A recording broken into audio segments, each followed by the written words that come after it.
বাংলাদেশের এমডি নিয়োগের জায়গায় স্বচ্ছতা যতদিন না হবে এই ব্যাংকটাকে কিভাবে চালাবে? আর এমডি কিন্তু আসলে কোনো ডিসিশন মেকার না, বোর্ড চেয়ারম্যান সহ এমডি তো এগুলো এক্সিকিউট করবে, সেটাই তো গভর্নমেন্ট করবে।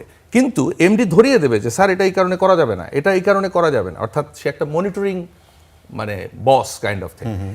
এই জায়গাগুলো যতক্ষণ না হচ্ছে না আমাদের এই আলোচনায় কাজ হবে না। বাংলাদেশ ব্যাংকের সার্কুলারগুলো নিয়ে ভালো রকম গবেষণা হওয়া দরকার, বিশেষ করে ব্যাংক কোম্পানি আইনের। মাঝে মাঝে আমরা গল্প শুনি যে কিছু কালো টাকার লোক এক জায়গায় আড্ডা দিলেও নাকি তারা একটা ব্যাংক বানিয়ে ফেলার প্ল্যান করে ফেলতে পারে। মানে এরকম একটা সময়ের ভেতর দিয়েও বাংলাদেশ গেছে ব্যাংক তৈরি করার পেছনে।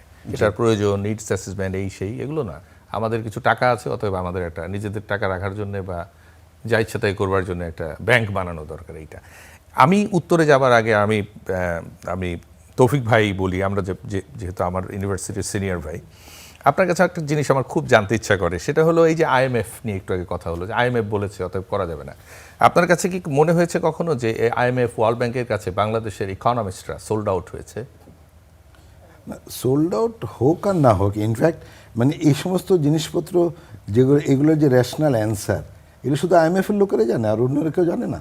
সেটাই তো বলছি। তাই না? তার মানে আমাদের দেশে যারা আপনার ইয়ার কথা মনে আছে নিশ্চয়ই, ওই যে আইএমএফ এর চিফ ইকোনমিস্ট ছিল ওই যে বাঙালি ভদ্রলোক, কলকাতার বাঙালি, যাই হোক, উনি বলছিল we are better economist than IMF, kick them out. আমি সেইটাই বলছি, তার মানে আমাদের দেশে এখন এই যে আপনি ব্যাংকগুলো নিয়ে মানে কথাবার্তা বলছেন, তা আমরা কি এইগুলোর সঙ্গে কথাবার্তা বলি নাই? বাংলাদেশ ব্যাংকের উপদেশ দেওয়া হয়নি, তোমরা কেন এগুলো করো না, তাই না? আচ্ছা, এই প্রসঙ্গেই আসছি। অনেক ধন্যবাদ আপনাকে যে আপনি এইটা অন্তত অ্যাড্রেস করেছেন, কারণ এখন যখন যাই ঘটুক না কেন দিন শেষে দেশটা তো আমাদের।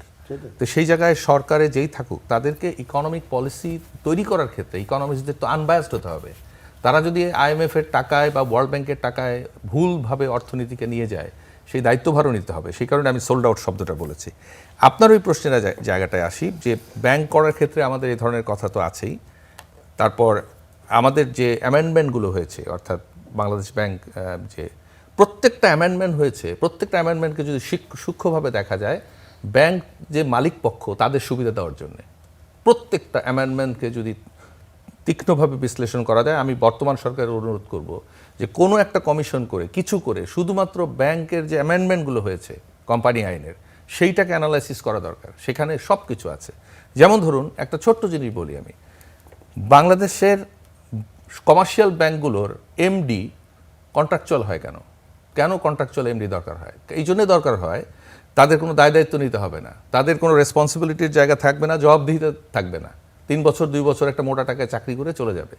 একটা এখানে প্রচুর রেকর্ড আছে যাদের চাকরি আরও 5 বছর আছে, 4 বছর আছে, তারা রিজাইন করে কন্ট্রাকচুয়াল হাইলি পেইড হয়ে যায় এবং তাদের ওই জায়গায় এমডি বানানোর জন্যে এই যে যাদের কথা আমরা বলি যারা ব্যাংক লুট করে তারা তাকে এমডি বানানোর জন্য লবি করে সরকারের সাথে, করে এইসব এমডিগুলো হয়। অথচ যারা রেগুলার ব্যাংকিং সেক্টরে কাজ করে করে কমার্শিয়াল ব্যাংক চালানোর যোগ্যতা অর্জন করেছে, তারা যদি রেগুলার চাকরিতে থেকে এমডিটা হতো তাহলে পরে সে কিন্তু কাজটাও ভালো বুঝতো এবং ওই দায়িত্বের জায়গাটা থাকতো, তার রিটায়ারমেন্ট তার সব কিছু দিয়ে।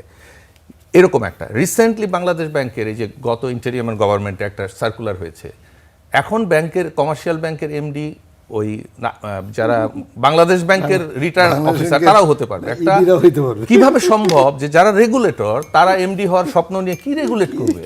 এই সমস্ত পাগলামি এগুলো নিয়ে কথা বলা দরকার না। শুধু তাই না, এফআইডি বা অন্য আর্থিক প্রতিষ্ঠানে যদি কেউ কাজ করে, অর্থাৎ আমার যদি কোনোভাবে কোনো কানেকশন আমি করতে পারি তাহলে আমি এমডিটা হয়ে যেতে পারবো। অর্থাৎ বাংলাদেশের এমডি নিয়োগের জায়গায় স্বচ্ছতা যতদিন না হবে এই ব্যাংকটাকে কিভাবে চালাবে? আর এমডি কিন্তু আসলে কোনো ডিসিশন মেকার না, বোর্ড চেয়ারম্যান সহ এমডি তো এগুলো এক্সিকিউট করবে, করবে। কিন্তু এমডি ধরিয়ে দেবে যে স্যার এটা এই কারণে করা যাবে না, এটা এই কারণে করা যাবে না, অর্থাৎ সে একটা মনিটরিং মানে বস কাইন্ড অফ থিং। এই জায়গাগুলো যতক্ষণ না হচ্ছে না আমাদের এই আলোচনায় কাজ হবে না। বাংলাদেশ ব্যাংকের সার্কুলারগুলো নিয়ে ভালো রকম গবেষণা হওয়া দরকার, বিশেষ করে ব্যাংক কোম্পানি আইনের।